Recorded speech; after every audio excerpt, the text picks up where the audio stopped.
সাল্লাল্লাহু আলাইহি ওয়াসাল্লাম মান আহাব্বা সুন্নতি ফাকাদ আহাব্বানি ওয়া মান আহাব্বানি কানা মা'i ফিল জান্নাহ আও কামা ক্বালা আলাইহি সালাতু ওয়াসসালাম। মুহতারাম মুসল্লিয়ান কিরাম ও বারাকাতুল ইসলাম, আজ রবিউল আউয়াল মাসের 2 তারিখ।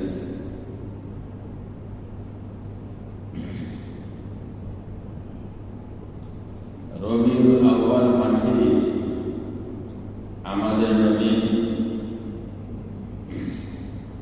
আকায়ে নামদার তাজদার মদিনা সৈয়দুল কওনাইন সরকারুল জাহান মুহাম্মদ মুস্তাফা আহমদ মুস্তাফা সাল্লাল্লাহু আলাইহি ওয়াসাল্লাম এই পৃথিবীতে আগমন করেছিলেন। আল্লাহ রাব্বুল আলামিন একটা মাকসাদ নিয়ে, উদ্দেশ্য নিয়ে পৃথিবীর হেদায়েতের জন্য, পৃথিবীবাসীর রহমতের জন্য রহমত হিসাবে এই নবীকে পৃথিবীতে পাঠান।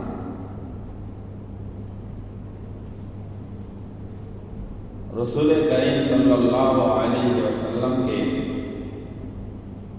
এই পৃথিবীর যে জায়গাতে পাঠান,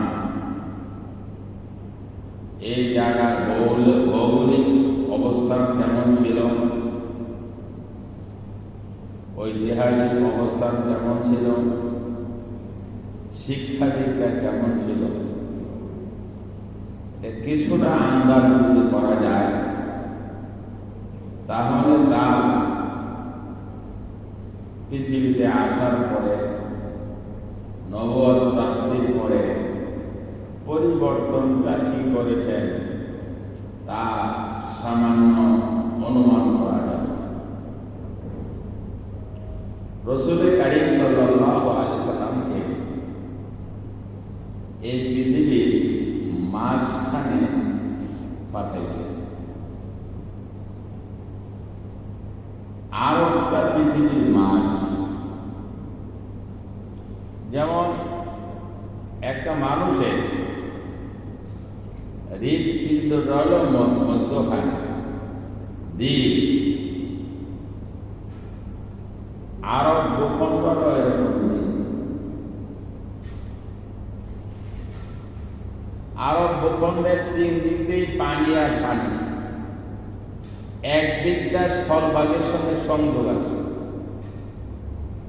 যদি আমরা খেয়াল করি, আমাদের যে হৃদয়টা, দিকটা এইভাবে লটকানো আছে, চতুর্দিকটা খালি এক দিক দিয়ে শুধু জোড়া লাগানো। আমরা বলে থাকি সেটা যে মিডল ইস্ট। মিডল ইস্টের অর্থ হল ইস্টের মাঝখানে যেটা, মধ্যপ্রাচ্য। একটা হলো পশ্চিমা আর একটা হলো পূর্বাঞ্চল। পশ্চিমাঞ্চলকে পাশ্চাত্য বলা হয়, পূর্ব অঞ্চলকে প্রাচ্য বলা হয়। তো এই প্রাচ্যের মাঝখানে আমরা কয়েকটা দেশকে মনে করি এটাকে মিডল ইস্ট বলি। যেহেতু পূর্বাঞ্চলের প্রাচ্যের মাঝখানে এই 5টা দেশ আছে। বাস্তবে আরবটা শুধু মিডল ইস্টে নয়, বরং এটা মিডল ওয়ার্ল্ড, সারা পৃথিবীর মিডল। কোরআনে কারিমে তাই বলে। কোরআনে কারিমে আল্লাহ রাব্বুল আলামিন ইরশাদ করেছেন, ইন্না আউওয়ালা বাইতিন উদিয়া লিন-নাসি লাল্লাযী বিবাক্কাতা মুবারাকান ওয়া হুদান লিল-আলামিন। ইন্না আউওয়ালা বাইতিন, সর্বপ্রথম ঘর যেটা যেটা আল্লাহ রাব্বুল আলামিন এই পৃথিবীতে বানাইছেন, এটা কোথায়? মক্কায় বানাইছেন। এই গড়টা হইল কাবা গড়, এই গড়টা হইল বাইতুল্লাহ। মানুষের হেদায়েতের জন্য করছেন, মানুষের হেদায়েতের জন্য, মানুষের নিরাপত্তার জন্য করেছেন। তাহলে যে গড়টা প্রথম বানাইছে এটাকে মিডল হবে, এটাকে কেন্দ্র করে সারা পৃথিবীকে ছড়াইছে। তাহলে মিডল হবে কোনটা? মিডল হবে কোনটা? কাবা গড়ে মিডল হবে। শুধু এটা মিডল ইস্ট হবে না মিডল ওয়ার্ল্ড হবে? মিডল ওয়ার্ল্ড হবে, সারা পৃথিবীর মিডল হলো এটা। কোরআনের ভাষ্য মতে এটা শুধু মিডল ইস্ট নয়, এটা সারা পৃথিবীর মাঝখান। কারণ সারা শ্রেষ্ঠ নবী যিনি হবেন এবং সারা পৃথিবীর ব্যাপকভাবে সবার নবী যিনি হবেন, তার আগমনটা ওই মিডলে হওয়ার কথা। তো এক নম্বর, আমাদের নবী মুহাম্মদ রাসূলুল্লাহ সাল্লাল্লাহু আলাইহি সাল্লামকে যে জায়গায় প্রেরণ করেছেন, এই জায়গা হলো সারা পৃথিবীর মাঝখান। ভৌগোলিক অবস্থান থেকে আমরা যদি একটু চিন্তা ভাবনা করি তাহলে এটা একদম মাঝে। দ্বিতীয়ত, কারণ মাঝখান থেকে যে কোনো বিষয়, একটা এলাকা, তার মাঝখান থেকে সব কিছু পরিচালনা করা, ছড়ায় যাওয়া সহজ হয়। যদি এক জায়গায় এক প্রান্তে হয় তাহলে আরেক প্রান্তে পৌঁছানোটা কঠিন হয়। এই জন্য রাসূলের আগমনটা মাঝখানে হয়েছে, যাতে এই দাওয়াতের কাজটা সারা পৃথিবীতে সুন্দরভাবে এখান থেকে পরিচালিত হতে পারে। ওইখানে মানুষের স্বভাবটা কি ছিল? কঠিন হৃদয়ের অধিকারী। কঠিন হৃদয়ের অধিকারী বলতে কি বোঝা যায়? তাদেরকে সহজে মানানো যেত না। ভিতরে যেটা আছে এটাই থাকতো, কিন্তু মানাইতে পারলে তাদের দিল থেকে এটা আমাদের সরতো না। এখনো সৌদি আরবে যারা একেবারে অরিজিনাল সৌদিরা, ওরা দেখা যায় তাদেরকে কোনো কথাই মানানো যায় না, খালি নো নো নো নো করে, লাল করতে থাকে। কিন্তু বুঝাইতে পারলে তার প্রতি এত ভক্ত হয়ে যায় যে সারা দুনিয়াটা তাকে দিয়ে দেওয়ার চিন্তা করে। সৌদি আরবের মানুষের স্বভাব হলো এটা। এর অর্থ দিন তাদেরকে বোঝানো কষ্টকর, কিন্তু একবার যদি তাদের বুঝ চলে আসে তাহলে জান মাল সব দেওয়ার জন্য প্রস্তুত হয়ে যায়। একদিক থেকে পৃথিবীর মাঝখান, দ্বিতীয় দিক ওই মানুষের স্বভাব হইল এরকম। তৃতীয় নম্বর ওদের গুণ যেটা ছিল, ওরা শিক্ষা দীক্ষা তেমন ছিল না। শিক্ষা দীক্ষা না থাকার কারণ ছিল কি, যে ওই এলাকাটার মধ্যে বৃষ্টি বাদল ইত্যাদি না হওয়ার কারণে, কম হওয়ার কারণে এটা একটা পুরা জায়গার মতো ছিল। ফসল ফলাতে তেমন হইতো না, যার ফলে রৌদ্র ছিল, পাহাড়ি এলাকা ছিল। ওদের কষ্ট, ওদের মানে খাওয়া দাওয়া এগুলো লেগে, কষ্ট লেগেই থাকতো অভাব-অনটন। আর ওদের পরিশ্রম, কষ্ট করার যে একটা মাত্রা, যোগ্যতা ওদের মধ্যে গড়ে উঠছে।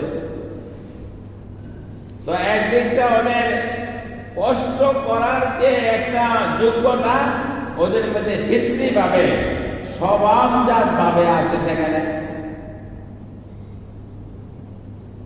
তো কিন্তু এই এলাকার মধ্যে যেহেতু তেমন কোন সম্পদ, ওই সময় এর ভিতরে যে তেল আছে, তেলের কোনো নিবন্ধন না, তো তাই যারা শিক্ষিত বিশ্ব বলা হইতো, অর্থাৎ পারস্য এবং রোম, তারা ছিল শিক্ষিত এলাকা, আহলে কিতাব।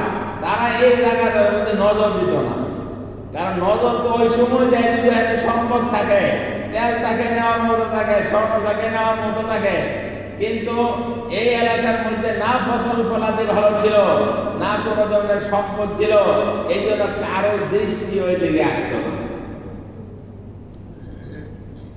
কেউ এদের দৃষ্টি না দেওয়ার কারণে এর মধ্যে সুন্দর সুশৃঙ্খল কোন নিজাম ছিল না। যদি মনে করেন এই বাংলাদেশ সরকার যদি না থাকে, তাহলে যে এলাকায় যার জোর তারই মূল্য, জোর যার মূল্য তার হয়ে যাবে না, কারণ কেউ কোথাও বিচার দেওয়ার জায়গাও পাবে না। তাহলে যেহেতু আরবের অবস্থাটা ছিল অন্য, ওই সময়কালীন অবস্থা তাদেরকে শিক্ষিত, জ্ঞানে গুণে ভরপুর যে এলাকা বলা হতো, তাদের আসা যাওয়া এখানে ছিল না। এই জন্য পরস্পরে জ্ঞান গরিমা না থাকার কারণে তারা নিজেরাও কি করত, যেমনি ইচ্ছে সেমনি চলত। আবার অন্য দিক থেকে এরকম ছিল, আরবি ভাষায় তারা ছিল এমন অভিজ্ঞ, মুখস্থ বিদ্যা ছিল ওনাদের অনেক বড়। অর্থাৎ একটা জিনিস যদি তারা শুনতো, এটা ভুলতো না। এই গুণটা ছিল এর মধ্যে, যার ফলে ওরা নিজের বংশধর, এমনকি 20-40টা বংশধর পূর্বের এরও নাম বলতে পারত। এর পূর্বে কারা ছিল, শুধু মানুষের নয়, তারা তাদের গোড়া যে খরিদ করত, এই গোড়ার মার নাম কি ছিল, কেমন ছিল, সেটা বলতে পারত। এই গোড়া কাঠ থেকে কিনছে, সে কাঠ থেকে কিনছে, সে কাঠ থেকে কিনছে, এটাও তারা কি মনে রাখত। অর্থাৎ যেহেতু লেখাপড়া লেখার কোনো তাদের সিস্টেম ছিল না, এখন যা কিছু মনে রাখারই কি করতো, চিন্তা ভাবনা তারা করত। আর আরবির ব্যাপারে তাদের নিজস্ব ধারণা ছিল এটা, যে আমরা এত সুন্দর আরবি বলতে পারি, সারা পৃথিবীর মানুষ এত সুন্দর বলতে পারে না। শুধু আরবি নয়, মাহফিজ জমি নিজের ভিতরের বিষয়টাকে আমি এত সুন্দর ভাবে আমরা প্রকাশ করতে পারি, পৃথিবী আর কেউ বলতে পারে না। এই জন্য নিজেদের তো আরববাসী বলতো, আর সারা পৃথিবীবাসীকে তারা আজম বলতো। আরব আজম বলি না আমরা, শাইখুল আরবে ওয়াল আজমে, উনি আরবেরও কি ছিলেন, শাইখ ছিলেন, আজমেরও শাইখ ছিলেন। আজম অর্থ কি? আজম অর্থ হলো বোবা। আজম অর্থ হলো কি? বোবা। অর্থাৎ তারা মনে করত একমাত্র কথা, নিজের ভাব প্রকাশ করার যোগ্যতা একমাত্র আমাদেরই আছে, আর সারা পৃথিবীর কারো নাই। এই জন্য সবাই হলো বোবা, কথা বলতে পারে না। তাহলে আরবি ভাষার উপর তাদের ইয়ে ছিল।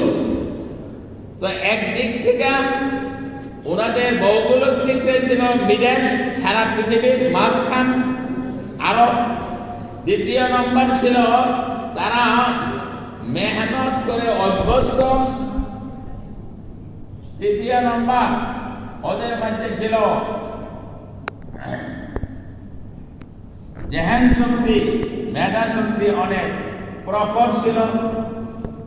আর সারা বিশ্ব থেকে বিচ্ছিন্ন হওয়ার কারণে, ওদের লেখাপড়া না থাকার কারণে তাদের মধ্যে ছিল অরাজকতা, মারামারিতে এমন হইতো, বাজার বসতো, মেলা বসতো, এই মেলার মধ্যে শুধু এক একজন আরেকজনের মানে আমি বড়, আমি এই অহংকারী দেখাইতো।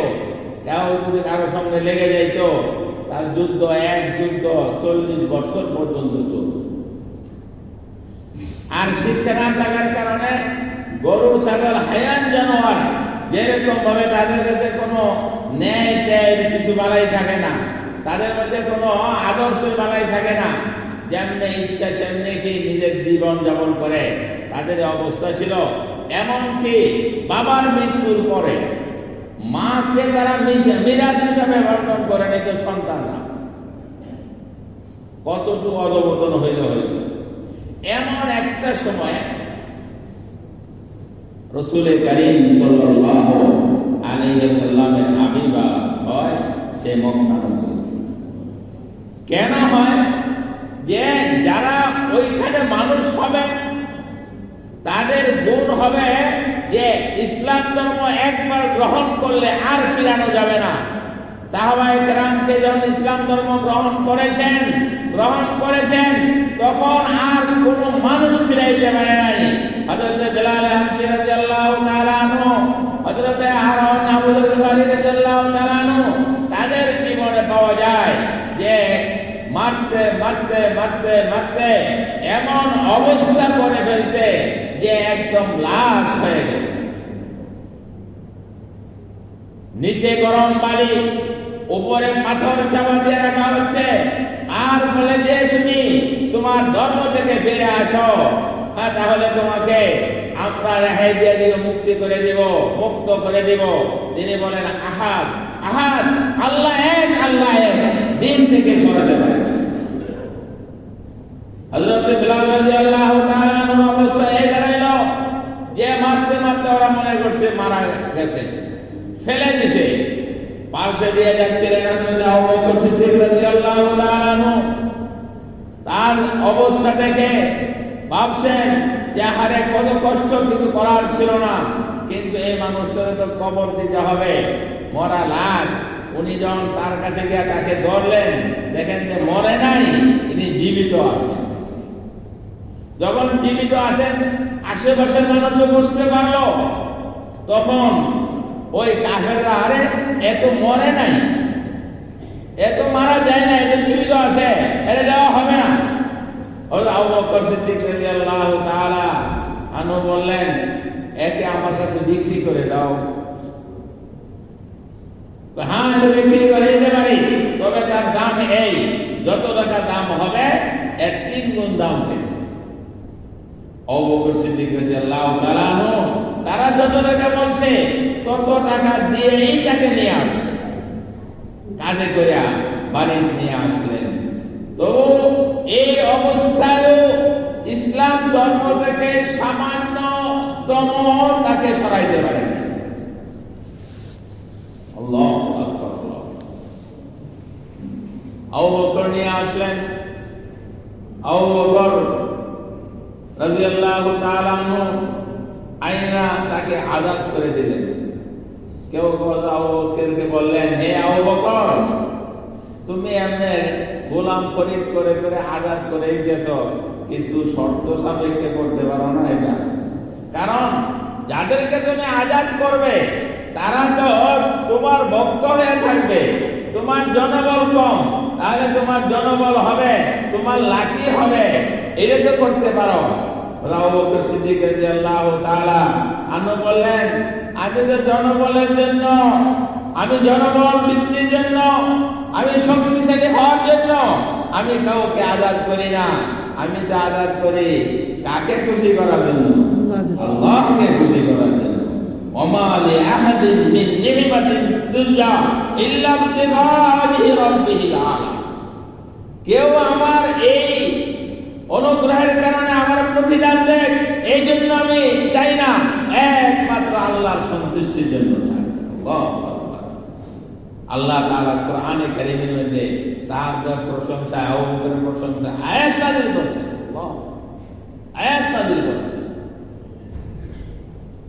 আল্লাহু আকবার।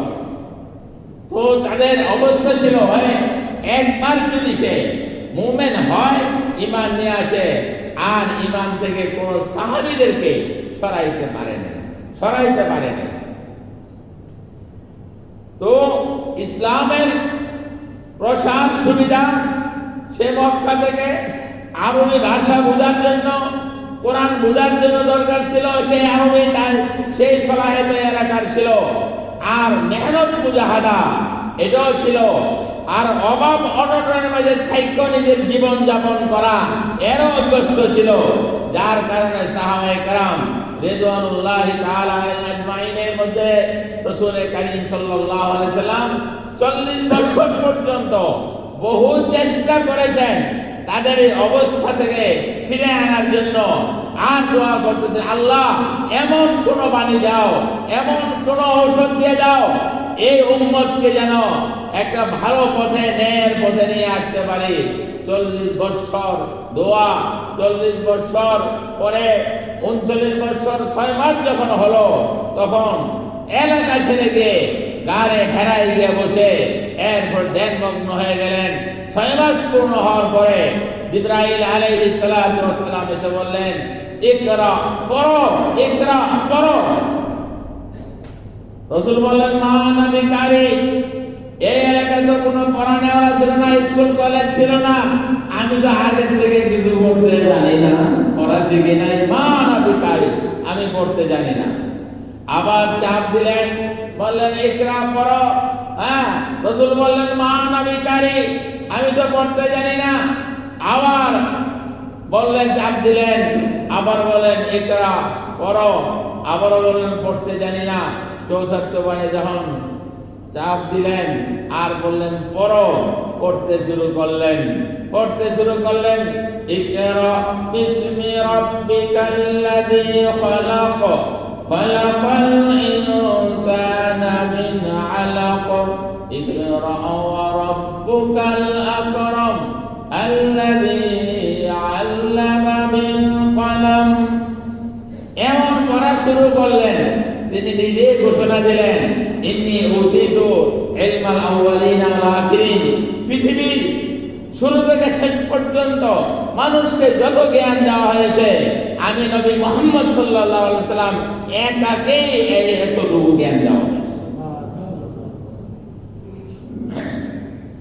যার ফলে সাহাবায়ে কেরাম এত দেখতে ধনী ছিলেন না, দেখতে তাদের এত টাকা পয়সা ছিল না, বাহ্যিক সরঞ্জামাদি আসবাব তত বেশি ছিল না, কিন্তু এই গরিবানা হালাতে থাকার পরেও কি জিনিসের কারণে সারা পৃথিবী ডরে ভয়ে কাঁপত? একটা তো ছিল, সেটা ছিল তাদের আদর্শ, তাদের ঈমান এত মজবুত ছিল, আদর্শ এত মজবুত ছিল, এত ন্যায়পরায়ণ ছিলেন, যাদের সাথে পৃথিবী কুলায় উঠতে পারে না। তলোয়ারের জোরে সারা পৃথিবীতে ইসলাম প্রচার হয় নাই, আদর্শের কারণে, ন্যায়ের কারণে, মহানবতার কারণে ইসলাম প্রকাশ পেয়েছে। জোরে কাউরে মন জয় করা যায় না, আঘাত করা যায়। এমন ভাবে তাদের আদর্শ দেখাইলেন, সারা পৃথিবীর মানুষ তার প্রতি আকৃষ্ট হয়ে গেছে। ফতে মক্কার সময়, মক্কা বিজয় যখন হইল, যে কত কষ্ট দিয়েছে রাসূল সাল্লাল্লাহু আলাইহি ওয়াসাল্লামকে মক্কাবাসীরা। আবু সুফিয়ান প্রত্যেকটা যুদ্ধের মধ্যে করছে, সর্দারি করে মদিনা আক্রমণ করার চেষ্টা করেছে, মুসলমানদেরকে শহীদ করে দিয়েছে, এরকম আরো হাজারো ব্যক্তি। কিন্তু মক্কা যখন বিজয় হলো, তখন রাসূল কারীম সাল্লাল্লাহু আলাইহি ওয়াসাল্লাম সবাইকে মাফ করে দিলেন। মাফ করে দেওয়া শুধু নয়, ও আবু সুফিয়ানের ঘরে যে আশ্রয় নিবে, সেও ক্ষমা সুন্দর দৃষ্টি দেখা হবে, তার উপর আক্রমণ করা হবে। যে মসজিদে হারামের মধ্যে আশ্রয় নিবে, তার উপর কোনো ধরনের আক্রমণ করা হবে না। এরপরে আদর্শ, হযরত আলী রাদিয়াল্লাহু তাআলা আনহুর কথা বলছিলাম, যে আদর্শ কি? যে যুদ্ধের ময়দানে হযরত আলী রাদিয়াল্লাহু তাআলা আনহু একজনকে শোয়াইছেন, এখন জবাই করবেন, কিন্তু তাকে থুতু দিলেন। কে এখন কি করবে? সে মনে করছে আমি তো মারাই যাব, তো লাস্ট পর্যায়ে কিছু নিচে থেকে স্যাপ দিয়ে থুতু দিয়ে দিই। যখন তাকে থুতু দিল আলী রাদিয়াল্লাহু তাআলা আনহুকে, তিনি তাকে ছেড়ে দিলেন। ছেড়ে দেওয়ার পরে ওই ব্যক্তি বলল, তোমার তো সুবিধা ছিল, সুযোগ ছিল মারা, তো তুমি আমাকে মারো নাই কেন, ছেড়ে দিলা? এতক্ষণ তো তোমাকে আমি মারতাম আল্লাহকে সন্তুষ্ট করার জন্য, তুমি যখন আমার গায়ে থুতু দিলা, তখন আমার রাগ উঠছে, গুসা হয়ে গেছে। এখন যদি তোমাকে আমি মারি, তাহলে আমার গুসার কারণে মারা হবে, এটা আল্লাহর জন্য হবে না, এই জন্য ছেড়ে দিয়েছে। তাই তোমরা এই আদর্শবান, আল্লাহু আকবার, যাক আমাকে তুমি মুসলমান বানায় নাও। আশহাদু আল্লা ইলাহা ইল্লাল্লাহু ওয়া আশহাদু আন্না মুহাম্মাদুর রাসূলুল্লাহ। যেই কথাটা আমি বুঝাইতে চাচ্ছি, যদি আদর্শ ঠিক হয়, সঠিক হয়, সত্য হয়, তাহলে সারা পৃথিবীতে সেটা ছড়বে। যদিও তাদের অভাব অনটন থাকে, আসবাব সরঞ্জাম তেমন না থাকে, আধুনিক যুগের অনেক কিছু তাদের নাই, কিন্তু এরপরও তাদের যে সুগ্রাম সেটা ছড়াইতে থাকবে। কারণ আদর্শ ছড়ানোর মাধ্যমে মানুষের দিল জয় হয়। তাই রাসূল কারীম সাল্লাল্লাহু আলাইহি সাল্লাম আগমনের যে উদ্দেশ্যটা আল্লাহ তাআলা বর্ণনা করেছেন, সেটা কোরআনে আল্লাহ বলেন, লাকাদ মান্নাল্লাহু আলাল মুমিনিনা ইয বা'আসা ফীহিম রাসূলাম মিন আনফুসিহিম ইয়াতলু আলাইহিম আয়াতিহি ওয়া ইউযাক্কিহিম ওয়া ইউআল্লিমুহুমুল কিতাবা ওয়াল হিকমা ওয়া ইন কানু মিন ক্বাবলু লাফী দালালিন মুবিন। লাকাদ মান্নাল্লাহু আলাল মুমিনিন, আল্লাহ রাব্বুল আলামিন মুমিনদের উপর অনেক অনুগ্রহ করেছেন। কি অনুগ্রহ? ইয বা'আসা ফীহিম রাসূলাম মিন আনফুসিহিম, যে তাদের মধ্য থেকে আল্লাহ রাব্বুল আলামিন একজন রাসূল পাঠাইছেন, নবী পাঠাইছেন। তার দায়িত্ব কি? ইয়াতলু আলাইহিম আয়াতিহি, আল্লাহ রাব্বুল আলামিনের কালাম তেলাওয়াত করে করে শোনাবে। ওয়া ইউযাক্কিহিম, তাদের আত্মশুদ্ধি করবে। ওয়া ইউআল্লিমুহুমুল কিতাবা ওয়াল হিকমা, এবং তাদেরকে কোরআনে কারীমের শিখাবে, কোরআনে কারীমকে শিখাবে, তাদেরকে ব্যাখ্যা বিশ্লেষণ তাফসীর শিখাবে, আল হিকমা এবং হাদিস শিখাবে। তাহলে কোরআনে কারীমের ব্যাখ্যা বিশ্লেষণ শিখাবে। কয়টা জিনিস? 4টা দায়িত্ব দিয়েছেন। 1 নম্বর কোরআনে কারীমের তেলাওয়াত, 2 নম্বর আত্মশুদ্ধি, 3 নম্বর সেটা হলো হিকমত, সে কোরআনে কারীমের ব্যাখ্যা বিশ্লেষণ, 4 নম্বরে হিকমত, এটা হলো আহাদিস, হাদিস এর ব্যাখ্যা বিশ্লেষণ করবেন। এই 4টা দায়িত্ব দিয়ে কাকে পাঠাইছেন? মুহাম্মদুর রাসূলুল্লাহ সাল্লাল্লাহু আলাইহি ওয়াসাল্লাম। আর এই 4টা বিষয় যেই গোষ্ঠীর মধ্যে, যেই উম্মতের মধ্যে, যেই এলাকায়, যেই সম্প্রদায় গ্রহণ করবে, তারা পৃথিবীর শ্রেষ্ঠ মানুষ হয়ে যাবে।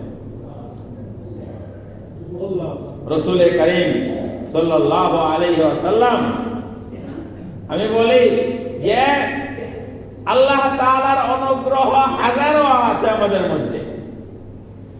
ওয়াইন তাউদ্দু নি'মাতাল্লাহি লা তুহসুহা, আল্লাহর নিয়ামত যদি আল্লাহ বলেন, হে আমার বান্দারা, তোমাদেরকে এত নিয়ামত দিছি, এত নিয়ামত দিছি, তোমরা যদি গণনা শুরু করো তাহলে গুনতে গুনতে শেষ করতে পারবে না। কারণ এমন নিয়ামত যার দ্বারা তুমি উপকৃত হচ্ছ, তুমিও জানো না এটা যে তোমার জন্য নিয়ামত। এই সমস্ত নিয়ামতের মধ্যে আমরা কি জানি সবচেয়ে উত্তম, সবচেয়ে দামি এবং সবচেয়ে শ্রেষ্ঠ নিয়ামত কোনটা? বলতে পারেন? আল্লাহ রাব্বুল আলামিন কোরআনে অনেক অনুগ্রহের কথা বলছে, কিন্তু একটা সরাসরি বিশেষভাবে বলছে। কি বলছেন? যে তোমাদের জন্য আমি অনুগ্রহ করেছি। কি এই বিষয়টা বলছেন? সেই বিষয়টা হলো আকায়ে নামদার তাজদারে মদিনা সৈয়দুল কোরআন কওনাইন সরকারে দু জাহান মুহাম্মদ মুস্তাফা আহমদ মুস্তাফা সাল্লাল্লাহু আলাইহি ওয়াসাল্লাম, উনি হইল আমাদের জন্য এমন নিয়ামত যে নিয়ামতের কোনো তুলনা নেই। তার কারণ রাসূল কারীম সাল্লাল্লাহু আলাইহি ওয়াসাল্লাম আয়েশাই যে কথাটা আমাদেরকে দিয়ে বলছেন, কি বলছেন? ইয়া আইয়ুহান নাস কুলু লা ইলাহা ইল্লাল্লাহ তুফলিহু, হে মানুষেরা, তোমরা বলো আল্লাহ ছাড়া কোনো মাবুদ নাই, তাহলে কামিয়াব হয়ে যাবে। এই ঈমান আনার ফলে আমাদের কি লাভ হইল? যে এই পৃথিবীর মধ্যে যদি আপনাকে আমাকে কেহ উপকার করে, 100 টাকা উপকার করে, এটা একটা উপকার। কিন্তু যদি 1000 টাকা দান করে, এর চেয়ে একটু বেশি উপকার না? কেহ যদি 1 লক্ষ টাকা দান করে, এটা আরো বেশি উপকার হয়। কেহ যদি 1 কোটি টাকা দিয়ে দিল, তাহলে তার উপকারটা আরো বড় না ছোট? আরো বড় হলো না? কেহ যদি একটা বাড়ি বানায় দিল গুলশান 2 নম্বরে, ওইখানে জমির দাম বেশি, এখন শুনি 1 কাঠা জমির দাম 15 লাখ আর 15 কোটি 20 কোটি টাকা আছে। গুলশান এলাকায় যদি 1 বিঘা জমির উপর একটা বাড়ি বানায়, তাহলে 1 বিঘা জমির দাম 10 কোটি টাকা কাটা হইল। 1 বিঘা জমির দাম কত? 200 কোটি টাকা। একটা বাড়ি বানাইলে আরো 100 কোটি টাকা খরচ করে 300 কোটি টাকা। এই বাড়িটা যদি আপনারে দিয়ে দেয়, তাহলে আপনার অনুগ্রহ ছোট হবে না বড় হবে? কি বলেন? ছোট হবে মনে হয়। ছোট হবে না বড় হবে? আপনি তার মধ্যে কৃতজ্ঞ থাকবেন কিনা? সবসময় তারা সেলুট দিতে থাকবেন। কিন্তু এই বাড়িটা আপনি কয়দিন ভোগ করবেন? অস্থায়ী। কারণ আপনি সবসময় ভোগ করতে পারবেন না।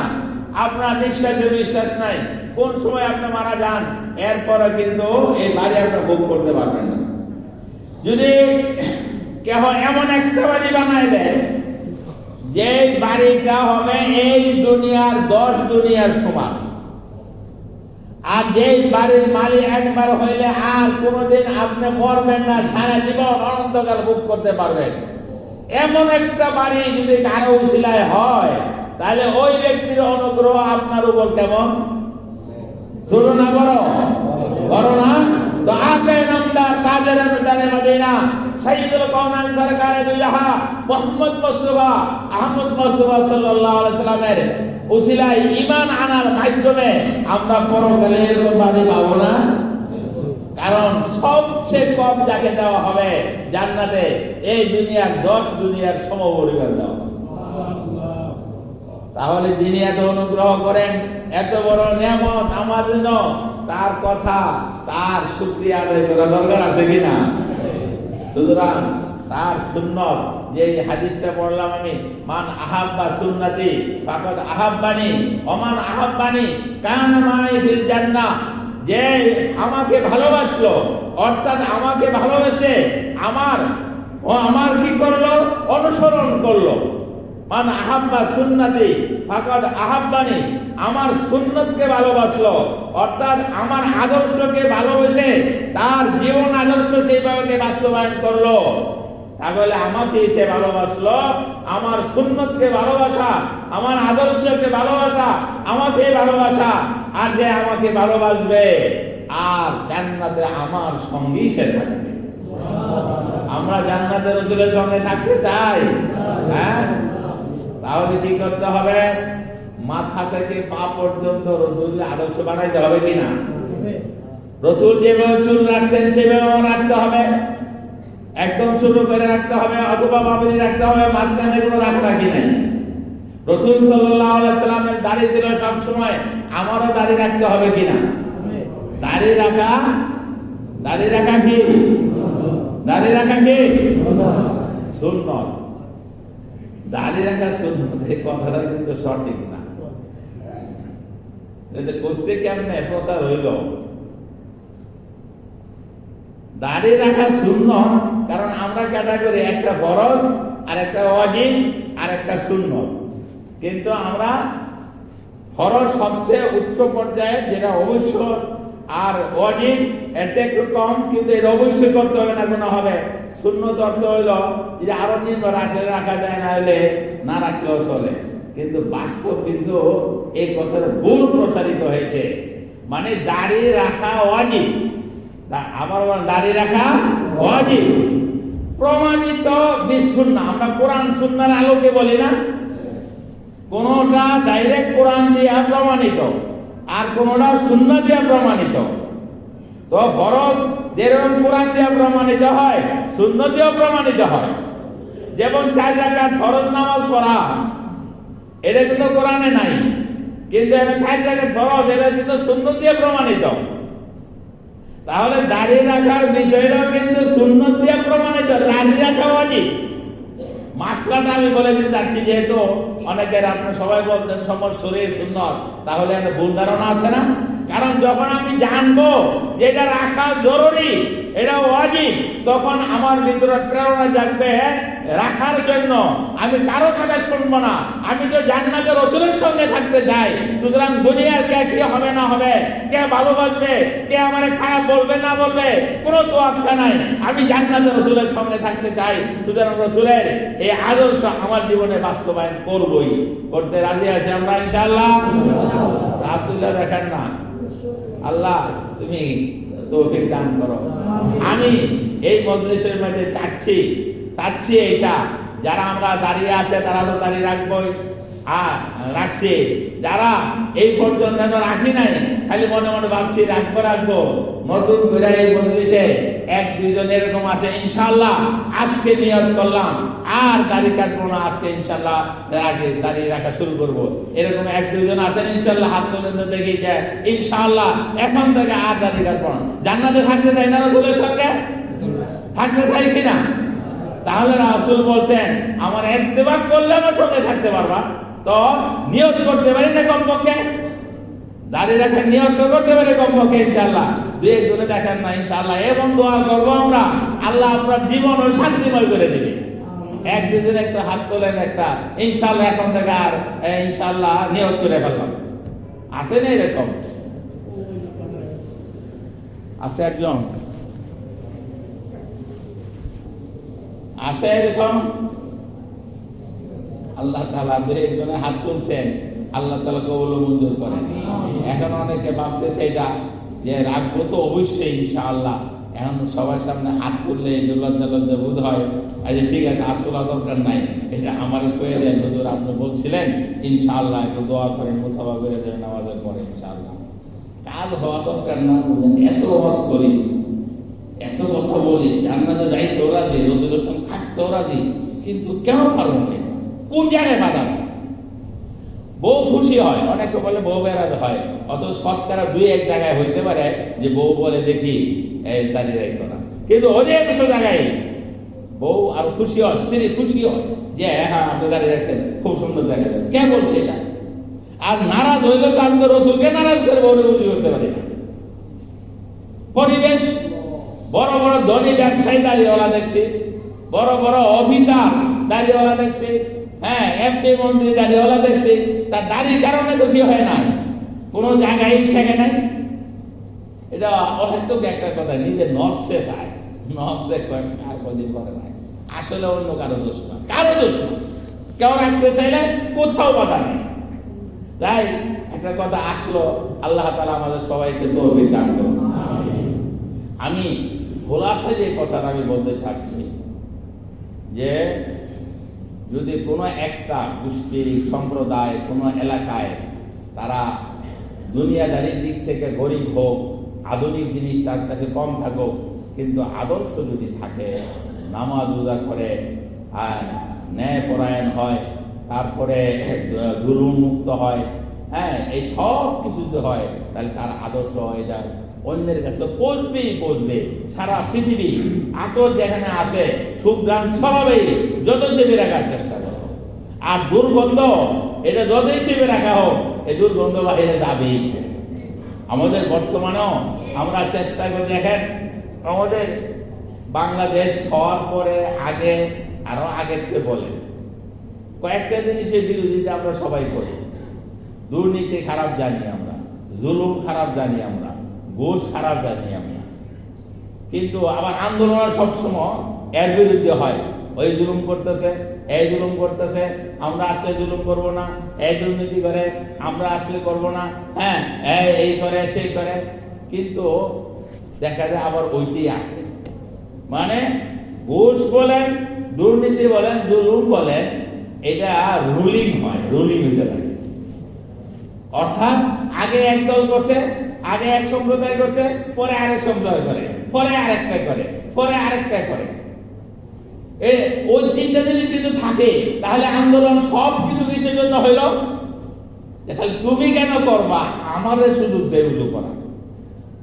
বিষয়টা কি দাঁড়াইলো যে আপনি একা একাই সব সময় করবেন, আমারও সুযোগ দেন। কিন্তু নিয়ত যদি আমরা রাসূল কারীম সাল্লাল্লাহু আলাইহি ওয়াসাল্লামের আদর্শের দিকে লক্ষ্য করি আর মানুষ অল্প হয় এবং দাঁড়ায় যায়, তাহলে সারা পৃথিবী দেখবে এবং এই আদর্শ ছড়ায় পড়বে। আমরা অন্যের দিকে না তাকায়া আমরা যারা এখানে মুসল্লি আছি তারা কমপক্ষে নিয়ত করে দেরি না যে আমার দ্বারা কোনো জুলুম যেন না হয়, আমার দ্বারা আমি ঘুষ কোনো খাবো না, আমার দ্বারা দুর্নীতি না হয়। কমপক্ষে আমরা প্রতিজ্ঞাবদ্ধ হইতে পারি না? হাত তুলে দেখাতে পারি কিনা? যদি এই মানুষটি কমপক্ষে হয়, এই আদর্শ এমন ভাবে ছড়াবে যে ওই আন্তনগর মাদ্রাসা মসজিদে যে আছে ওইখানের মানুষ এরকম সোনার মানুষ, আমিও এরকম হতে চাই, তাহলে সারা বাংলাদেশের মডেল হয়ে যাবে না আমরা হয়ে যাবে। তাহলে সিদ্ধান্তটা সর্বপ্রথম কারা নেই? আমরা নিজেরা নিজেকে। আল্লাহ তাআলা আমাদের সবাইকে তৌফিক দান করুন। ওয়া আখিরু দাওয়ানা আলহামদুলিল্লাহি রাব্বিল আলামিন।